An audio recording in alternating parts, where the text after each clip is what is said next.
好，欢迎持续锁定新闻大白话，我是韦佳琪。那么这节要带您来讨论一下国际局势的演变。加入我们这节的来宾包括有前立委邱毅委员，委员好；主持人好，大家好；以及我们的前驻纽大使谢文吉谢大使伍恩。佳琪好，各位朋友大家好；以及我们的政大外交系教授吴崇涵吴教授，午安。佳琪好，大家好。好，那我们今天要带大家来看看呢，今天的焦点要锁定在的是中德的合作，难道现在各有盘算吗？我们现在也来看到在天安门呢这个画面哦，透过我们的画面你可以看到它已经挂起了中德的两国国旗。随着德国总理呢将对中国进行为期2天的正式访问，北京的天安门广场也悬吊起中德两国的国旗，以示呢对梅尔斯的这样子的热烈欢迎。而现在中德两边也发表了联合声明，他们讲到了中方注意到德方呢重视降依赖等问题，愿意来做一个坦诚的对话。他们就说了，德方也注意到中方对于经贸问题泛安全化的关切，双方愿透过一些坦诚开放的对话，妥善解决彼此的关切。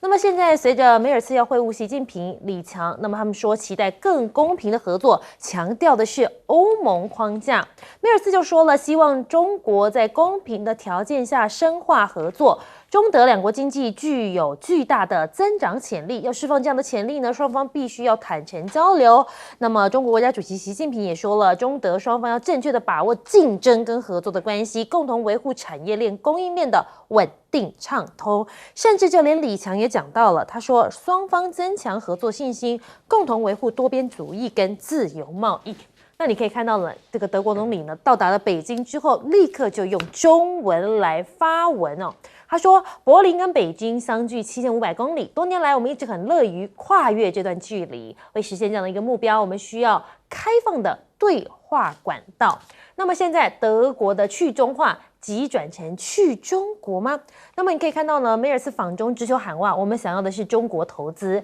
他说，鼓励并欢迎中国大陆企业来到德国投资，中企在德国的投资不只创造就业，也有助于强化这些产业的价值链。我们想要中国在德国投资。那么他也宣布，中国向空巴订购了多达120架的飞机，甚至空巴受访的时候也讲到了，目前没有评论，但梅尔斯也并未透露订购飞机的具体型号或者是签约的时间。只不过现在德国想要去风险却难以脱钩，重塑呢对中关系比想象中的更难。你可以看到德国的汽车、工具机跟化工产业在过去30年深度布局中国，如今面临了这个市占下滑跟激烈的竞争。2025年中国对德的出口增长8.8%，德国对中的出口却下滑了9.7%，所以对中的逆差大概扩大了33%，象征的共生成长的模式已经终结了。那么德国虽然支持欧盟以关税与在地规则限制中国产品，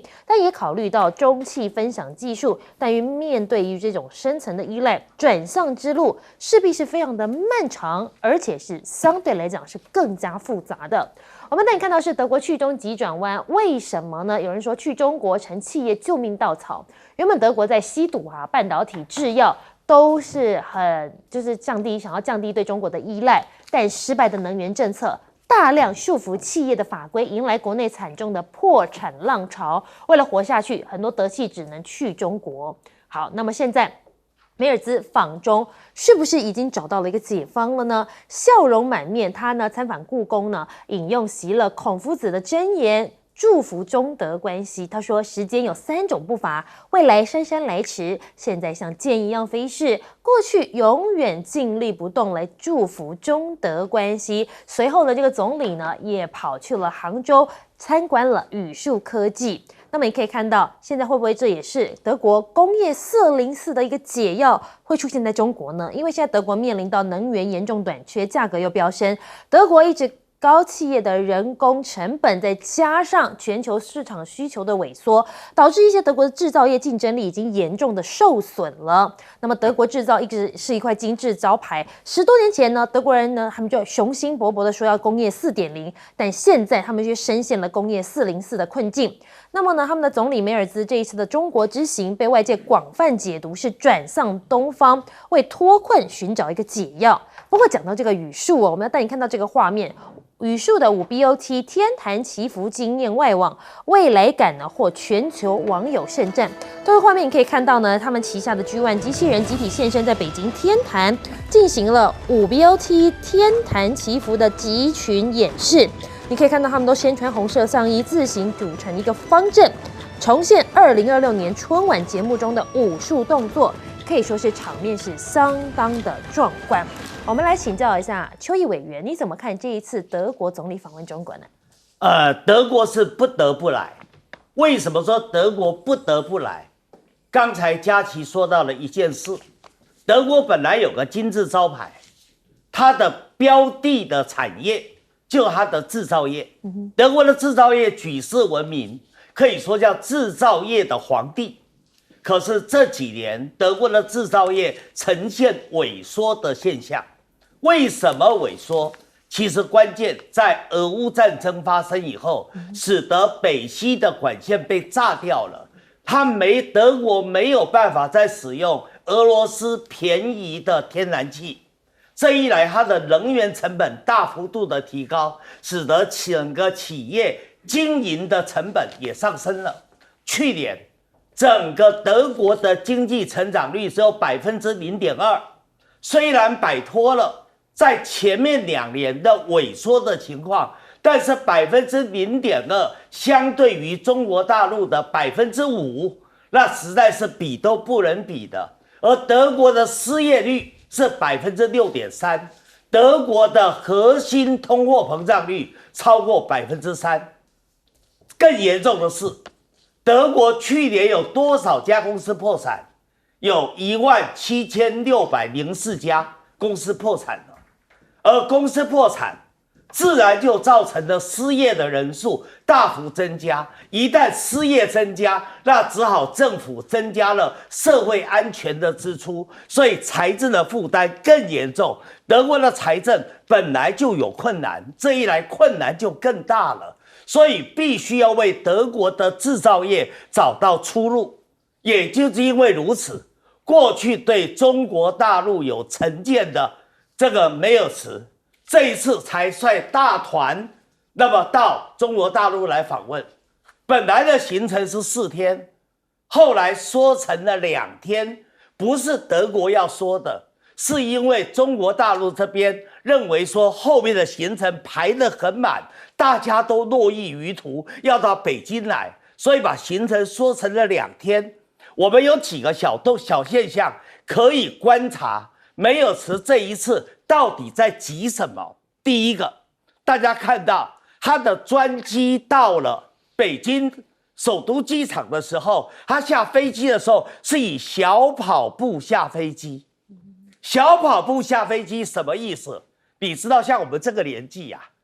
在飞机的绳梯上小跑步下来，万一一脚踩空，不但丢脸，而且还会引起后遗症，危险。他为什么会小跑步？兴奋嘛，急嘛，心里急嘛，为德国的经济急嘛，为德国的出路急嘛。好，第二个现象，你知道这一次虽然来了团，大家说只有30几个企业啊，比英国的团要少啊，但是我告诉你，这30几个企业都是德国的顶尖的企业老板或 CEO， 他们是抢着上这个专机啊。为什么？大家都想到中国大陆找出路，大家都想了解神秘的中国为什么会改革开放以后进步这么快。第三个，他本来想访问几个企业，宁德时代、华为、比亚迪、宇树，但是最后因为行程缩短了，所以他最后只能够选择4选1，就选了宇树。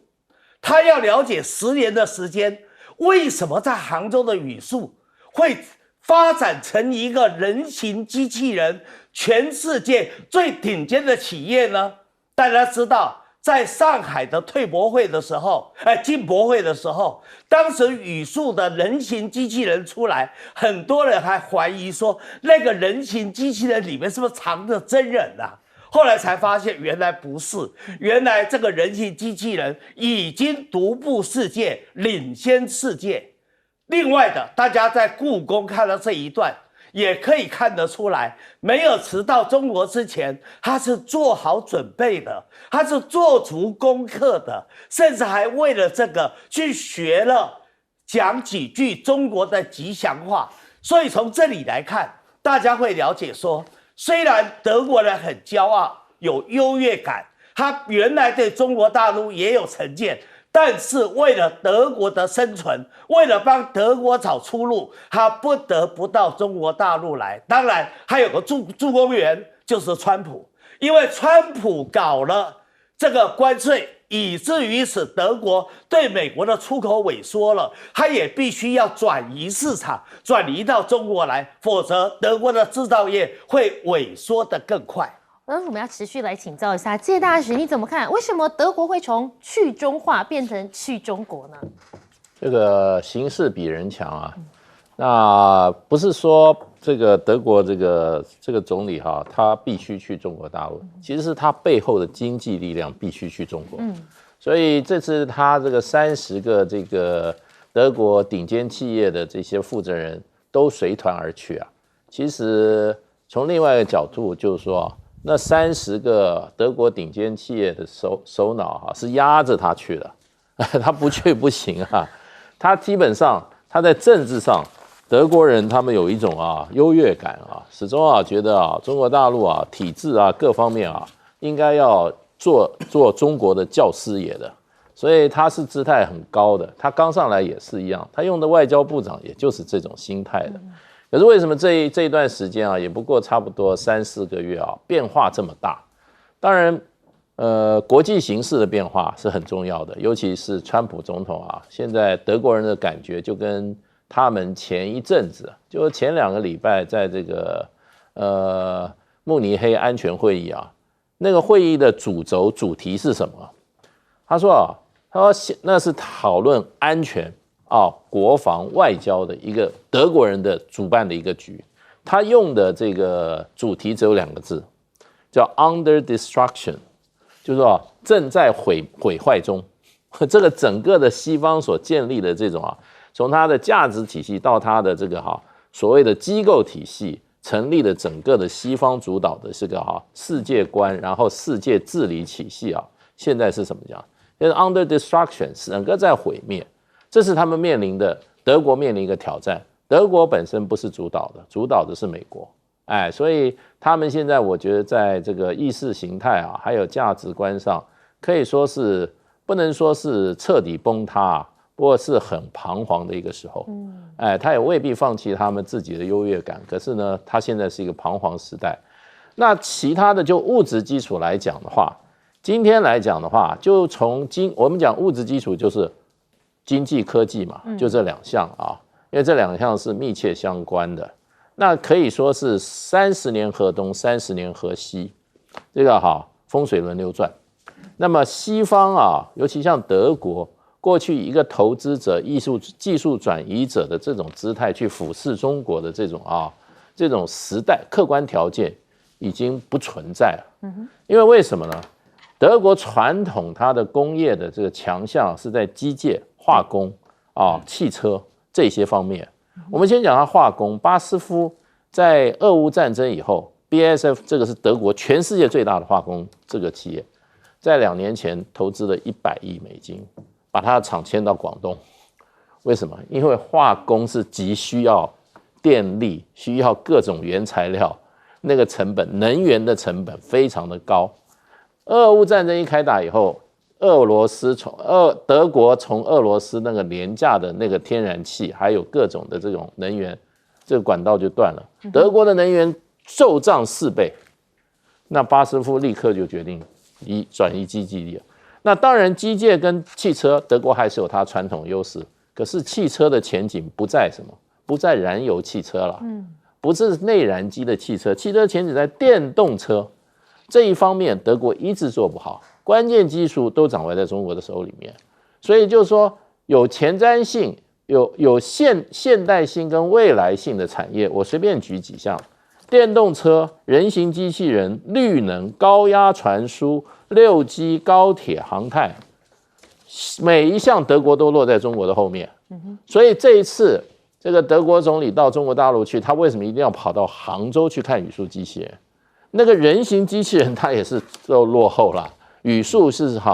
也不是这个一试绝尘，可是语数是遥遥领先，他要去亲眼见证。我觉得他会去看，就表示他态度上还是怎么样，还是谦虚的啊。当然提出来大家都有问题啦，就是现在德国的问题，他们自己也没想到，短短的几年，他们跟中国大陆贸易居然陷入一个逆差的一个状况，所以我觉得中国大陆在双方的这个所谓的这个声明上也显示出愿意合作的一个态度。不过这次是一个完全平等的，任何一方如果想要用这种俯视的态度看另外对手的话，那都不会成功的。我们持续来请教一下吴教授，那你又是怎么看这一次德国总理他跑到中国去的这些动作呢？我觉得他有一个团体的压力吧，因为不是只有他去啊，今年马克龙去了，法国总统去了，爱尔兰总统去了，芬兰总理去了，英国首相也去了。整个欧洲面对川普的关税，大家在找市场出路的时候，第一个想到是中国，因为中国是各个国家最主要的贸易伙伴，德国没办法。2025年中德的贸易突破了美德，简单讲，中国超过了美国，成为德国最大的贸易伙伴，总共贸易额是2518亿欧元，上升了2.1%，观众朋友2.1%。那如果你是德国总理，你面对首要的贸易伙伴换人了，而且刚才介绍讲了，还逆差那你要怎么办？你要去解决逆差嘛，要做更多生意嘛。2025年依据他们的贸易显示，中国对德国的这个贸易的出口增加了4.1%。德国对中国降低了9%，这一来一回逆差就出现了。如果你是 Merz， 你要怎么做？继续要赶快出口东西去。当然这个中国跟德国买了很多啦，镜片啊，我们知道啦，还有很多化工东西啦，数据处理设备啊，光学产品啊，大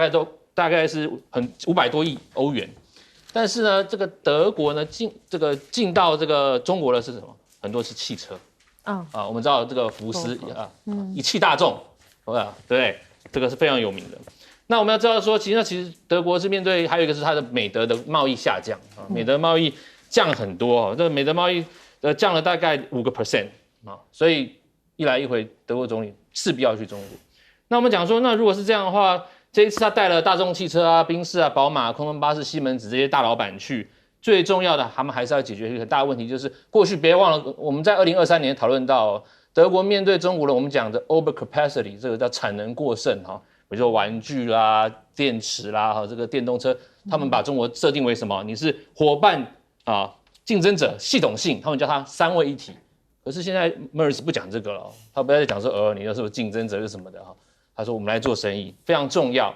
那坦白讲，我还在讲一个最重要的是，如果各位观众有感去中国大陆，你们一定常打出租车，出租车打到什么？大众汽车呢？我大概看了一下，从2000年它市占率快到5%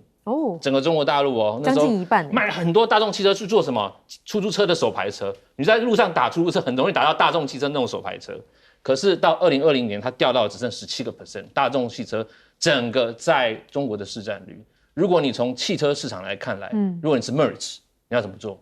我的市场在掉，我一定要赶快加紧了，在各方面要跟中国谈生意。所以我们坦白讲啦，接下来欧洲的领袖面对这个生意上往来，面对川普的关税的不确定性，我觉得中国是他最大的这个好做生意的好伙伴。好，我们稍微休息一下，广告之后回来带您讨论更多的国际局势。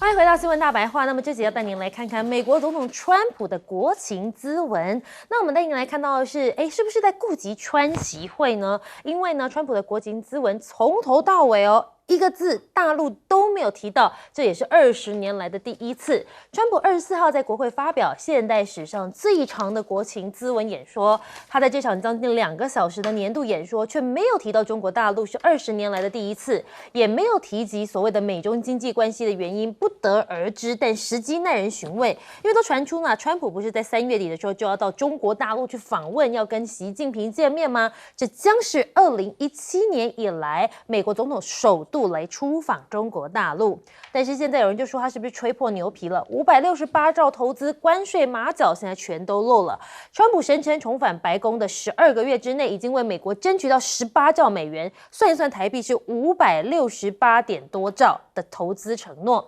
但是截至川普发表演说当晚，白宫的官网却显示，本届总统在任期内的重大投资公告的金额却是9.7兆美元。这是不是差了快1倍啊？而且其中最大单的一个投资是阿联酋在制造业与产业的1.4兆美元投资。那么现在川普称全球关税征到15%，白宫经济顾问却说仍在讨论当中。他说取决于目前谈判的进度跟现有的协议状况。那么现在古巴呢，就说美国快艇持有武器，企图来渗透，闯入水域交火，造成了4死6伤。古巴部队呢，在25号一艘在美国佛州注册的快艇开火，造成4人死亡，6人受伤。根据古巴内政部25号的声明，他说这艘快艇载着10名居住在美国的古巴公民，持有武器，企图进行一些恐怖主义性质的渗透活动。美国国务卿卢比欧呢就说了，他说这并非美国的行动，也没有任何美国政府人员的涉入，赶快来撇清。而现在美国跟这个伊朗的最新一轮的谈判前夕，美国的财政部呢却是公布了针对伊朗的最新制裁名单。美国财政部发布了这个制裁名单，涉及到30多名个人、实体跟影子船队的船只，指他们协助伊朗呢非法销售石油啊，生产弹道导弹跟无人机等武器。上次抓的是马杜罗，大家还记得吗？卢比欧说机密汇报国会8人帮现在谈伊朗局势。根据《卫报》的报道，卢比欧在川普发表国情咨文的前几个小时，向美国国会8人帮寄袭了一个机密汇报，讨论伊朗的紧张局势。8人帮呢是美国国会高层很重要的一个圈子，由众议院跟参议院2党资深的议员、情报委员主席跟资深成员组成。卢比欧上一次向8人帮汇报是在1月5号，也就是美军抓捕马杜罗的隔天。所以很多人就说了，到底谈什么？是不是已经事态严重了呢？有人在会后也表示了，的确事态严重，政府必须要来跟人民解释。所以现在外界就很紧张了，到底这个局势是不是不太妙呢？好，那么现在众议院荣誉院长裴洛西也对川普做出了评论，我们带你一起来看看。On Iran, because this is very important. We all agree that Iran cannot have a nuclear weapon. President Obama masterfully, with great virtuosity, had a diplomatic solution to how we would have a nuclear agreement with Iran. He turned that around, he rejected that, cast it aside, and now is using threat of military and the rest. It's so ridiculous. It's so inept. It's so below the quality of leadership that our country is used to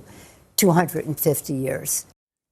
你可以看到裴洛西就是说了，这川普根本是250年来最差的领袖。那么现在重批川普是职业骗子。伊朗外交部说，川普撒下了弥天大谎。美军集结中东之际，彭博就说了，伊朗现在加快出口原油，日均出口量是1月的3倍这么多。彭博社呢更是报道了商品数据情报公司的数据显示，伊朗位于南部波斯湾的哈格岛原油出口已经将近了2010万桶。这个数字光是这样子的数字就已经是1月同期的3倍，相当于日均增加了300多万桶。那么现在传出大陆打算卖伊朗超音速反舰飞弹，恐彻底翻转整个中东局势。路透社就说了，伊朗跟美国26号将举行核会谈之际呢，伊朗将与中国达成协议，采购中国的超音速反舰巡弋飞弹。这些飞弹一旦投入了部署，可能会大幅提升德黑兰的打击火力，对于地区美军构成了相当大的威胁，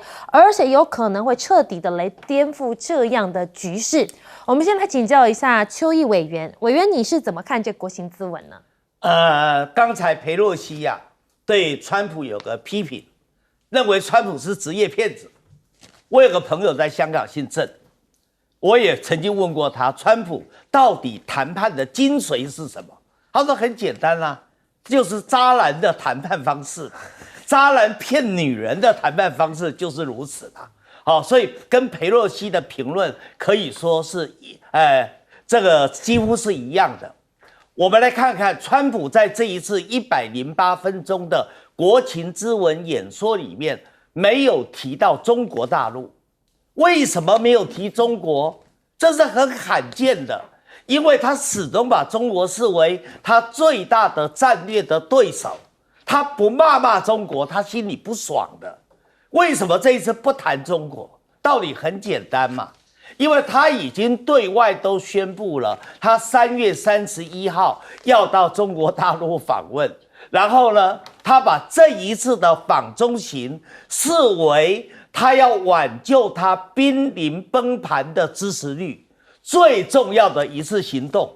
所以他希望这时候不要得罪中国，以免影响访中的行程。他还希望能够这一次的访中行能够为美国带回来大量的订单，来凸显他的政绩。所以他懂得在这个时间点不能讲坏话。那如果说这时候又不想讲好话，那怎么办呢？那就干脆就不讲话。这就是川普的性格。好，那川普在整个108分钟的国情咨文里面，我的感触3个特色。第一个特色，他的身体真的很好，他已经快80岁了，他竟然可以在里面唱作俱佳，像办演唱会实境秀一样，搞了108分钟，不得了。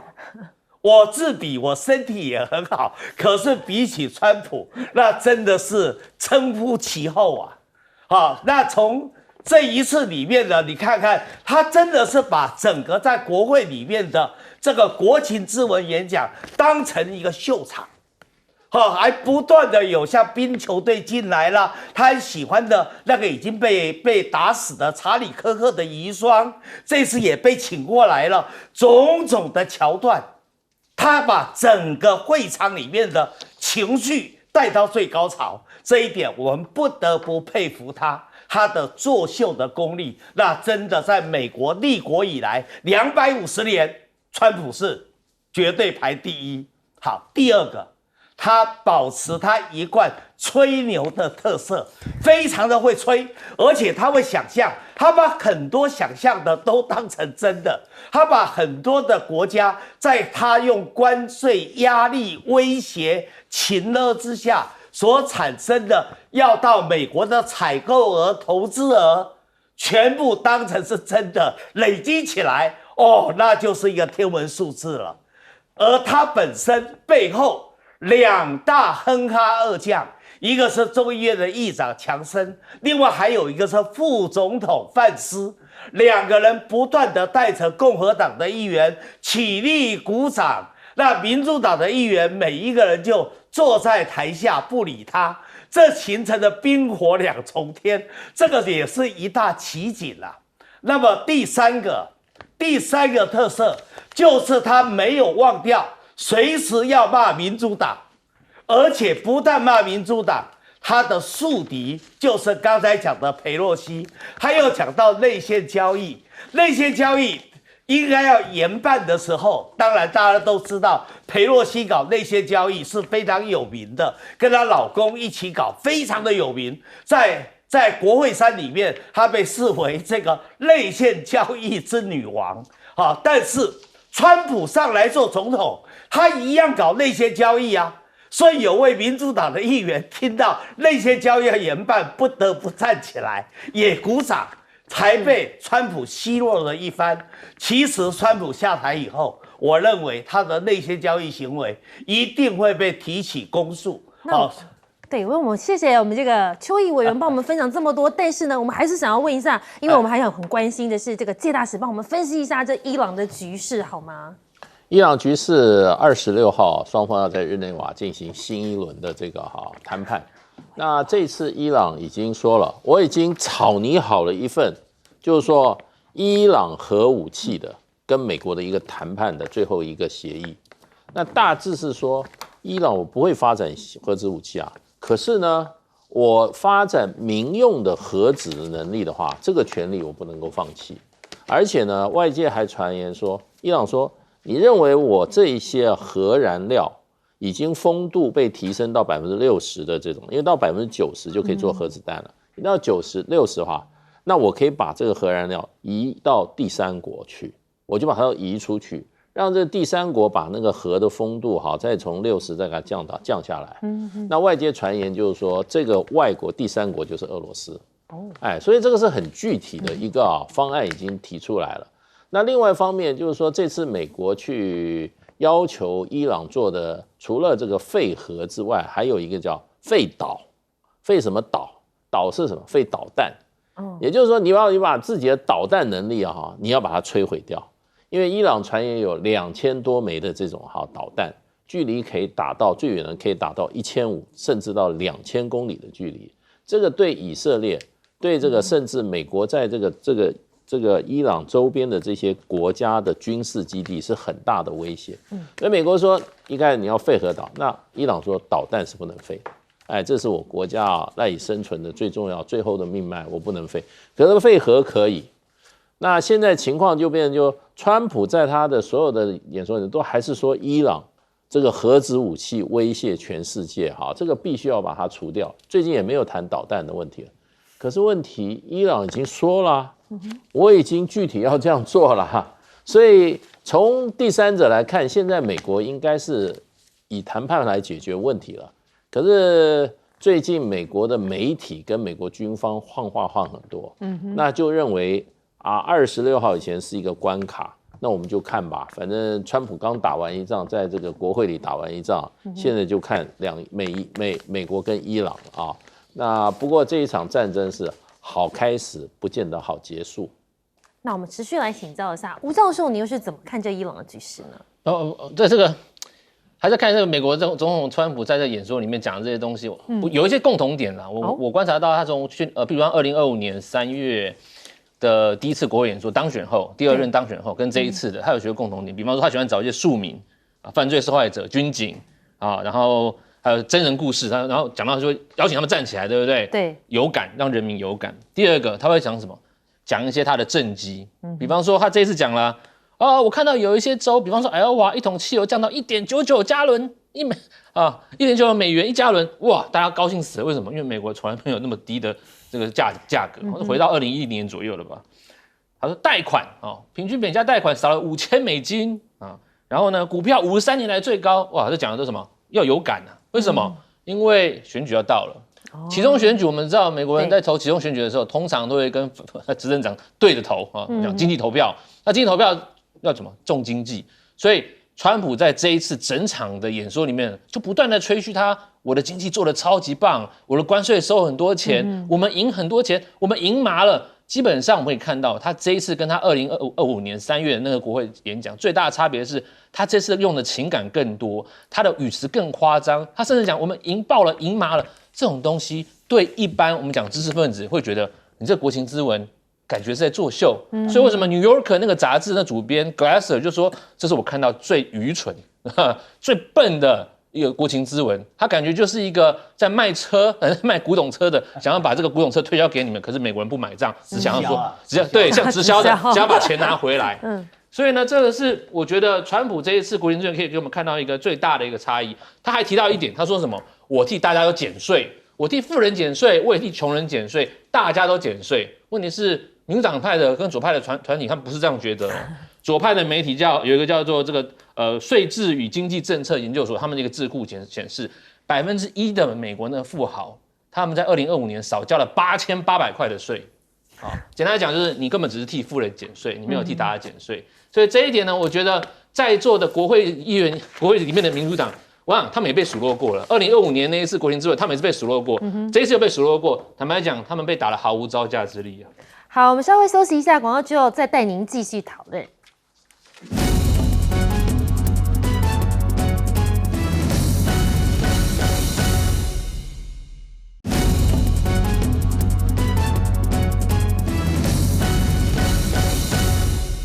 欢迎回到新闻大白话。那么这集要带您来看看的是，在中国大陆的部分，央视的春节实锤，歼16空战 F-22成功压制。有人就说，是不是美军的神话已经破产了？你可以看到央视在春节档播出的《为你短变》呢，把这样的历史局面彻底打破。他们说有个驾驶呢，他们是开了这个歼16，在东海遭遇到美军的 F-22，距离敌机座舱只有10到15米的地方，完成了倒飞同滚。也就是在近距离的空战中是锁定了对手。好，在带你来看到的是，现在美韩是不是闹分歧了呢？南韩空军 F-16C 战机坠毁酿火烧山，官方证实飞行员及时弹射逃生。那么在南韩空军一架 F-16C 的战斗机呢，在夜间训练的时候失事，在庆尚北道荣州市的山林当中坠毁，酿成了山林的火灾。所幸这名飞行员及时的弹射，没有造成伤亡。那么美韩自由护盾军演3月9号就要登场了，传出要缩减规模，官员说还在协商当中。那么他们说这个防御性的演习呢，被韩媒报道，首尔提议应该要缩减部分的训练规模，但是官员就说了，其实我们还在讨论跟协商进行当中。而中美战机对峙，驻韩美军驳斥向韩方道歉，只说遗憾，因为驻韩美军2月中在黄海上呢，它的上空呢训练期间，一度是与中方战机对峙。事后韩媒报道，韩方致电美方抗议，不满美方事前没有分享具体训练计划的消息，并指美方呢就为此道歉。但是驻韩美军就赶快发表声明了，他说没有道歉这样的说法，只有表示遗憾而已。但是现在在日本呢，他们的隔壁的日本现在正为出口护卫舰跟导弹来铺路。日本自民党在安全保障调查会上汇总了向日本政府提交旨在扩大防卫装备出口的提案。提案呢建议废除现行只能出口无杀伤力的5类别防卫装备的制度，以降低向海外出售护卫舰跟防空导弹的难度。而日本的防相小泉进次郎就说了，2031年的3月之前将在与那国岛部署飞弹。而现在日本打算放宽防卫装备出口，中国大陆说坚决抵制日本新型的军国主义妄动。毛宁直接讲了，近年来日本大幅调整安保政策，日方官员还公开鼓噪永和，谋求修改无核3原则，取消武器出口的限制，再次暴露了日本右翼势力突破战后国际秩序跟国内法律的约束，谋求再军事化的野心。而玉渊谈天首度的来解读，就说，大陆首次启用关注名单制度，剑指日本两企图。他说，大陆商务部呢连续发布2个公告，把40家日本实体分别列入出口管制名单跟关注名单，而且呢，同步的出炉针对性出口管制措施。这是1月发布关于加强两用的物项。那么对于日本出口管制的公告之后再一次的出手，目的其实也很明确，就是要防止日本再军事化跟永和的企图。而我们带你看到的是，现在高市早苗是不是也自身难保了呢？日本首相高市早苗呢赠给315名自民党的众议员每人6000块的礼品，惹议可能会影响到政权运作。高市还是认为法律上没有问题，但自民党里面却出现了批评的声音。而现在日本很惨哦，春节赴日的陆客腰斩一半，泰国超车韩国成为最大的赢家。日本百货业协会也说了，这个没有旅客真的差超多了，免税销售额就少了30%这么多，所以对于日本的观光业来讲，真的是苦哈哈。我们来请教一下这个介大使，您是怎么看呢？其实就是说，这个美国跟韩国这个演习啊，自由之盾的演习，其实是每年3月跟这个8月哈，它都是例行举行的。可是呢，这一次韩国看起来对这个演习最早传出来的消息是韩国方面希望它停止啊，不要再演了。为什么？因为你要知道李在明是韩国的统派，他希望两韩统一。他在去年的12月的时候，他曾对外发表这个演讲说啊，他的立场很清楚，他说无论要花多少时间，两韩都必须要统一，这是他的对两韩关系的一个基本的立场。那在这个立场之下，他特别提出今年2026年是什么年？今年是南北和平共存之年。他说今年是南北和平共存之年，所以在南北和平共存之年啊，那总是不是只搞一个招牌，你要有实际动作。也就是说，这跟美军这个例行的演习啊，就不要办算了，对，这才和平共存才有意义。因为北韩朝鲜过去一直认为，你们跟美军这个例行演习啊，北韩定义是什么？叫侵略行为，侵略行为。那当然了，韩国这个国家基本上比日本稍微好一点，可是也逃脱不了一个命运，就是美国人翻脸他也受不了，对，所以这个立场本来说不要办，现在好像又开始要办了。那这个立场的移动在昨天朝鲜做了一个反应，朝鲜再度重申韩国是敌对之国。那这种方式基本上就是给这个韩国施压，你要办的话，你就是敌对之国。那希望你李在明不要办这个演习。不过基本上就变成就是说，现在李在明对于跟美国这个同盟关系，还有跟日本的这个过去一个和解的关系看法完全不同。因为在这个大年初二的时候，本来有一场演习，已经有一场演习，本来是美国出来邀请2个国家三国联合演习，就美日韩在哪里？在东海进行这个美国的 B-52飞机轰炸机从关岛开过来的4架，一起办一个大规模的演习，出动飞机架次上百架。韩国当时就说我不参加，尤其是最好你如果要演习的话，不要邀请日本，我就参加。所以韩国最近这个立场变动很大那这个立场，我想就是说一定会遭受到美国的继续的打压，因为美国是不希望两韩统一的，美国也不希望这个韩国跟这个朝鲜之间的敌对关系会减轻，要不然这样子韩国的美军28000人在那边就不晓得要干什么了。好，我们来问一下吴教授，因为这个日本最近真的是因为中日关系的紧张，好像受到了真的是蛮不小的冲击，你怎么看？对，这个其实中日在你知道，只要牵涉到靖国神社，牵涉到台湾问题，中日的关系一定是掉下来。而且只要谁敢说我要参拜靖国神社，不管之前小泉纯一郎，2006年的时候，他一讲参拜靖国神社，一去参拜，中日关系立刻降低，而且中日友好，他们说那个你就不要来参加他那个活动了。那其实这一次我们看到，从这个高市早苗在这个前一任的时候，他讲了这个台湾有事之后，然后这一次又大胜那感觉他没有要收回任何他强硬的对话。那其实中方他用很多方法，我们讲这个经济的 coercion，想要让把这个日本知道说，你讲错了，你要把这个话说回去。所以我们看到，在这个1月的时候，中国旅客这个掉了4成，对，然后关税这个销售少了3成，日本他感受到了。这感受到，坦白讲呢，这个日本的旅游业占整个国家的 GDP 大概7到8%那这个中国旅游客大概2025年占所有的访客大概25% 左右，在2025年的时候很多9月之前啦，9月之后因为陆续的那个话语交锋出来之后就开始降低，但是9月以前大概是25%，还很热络，对，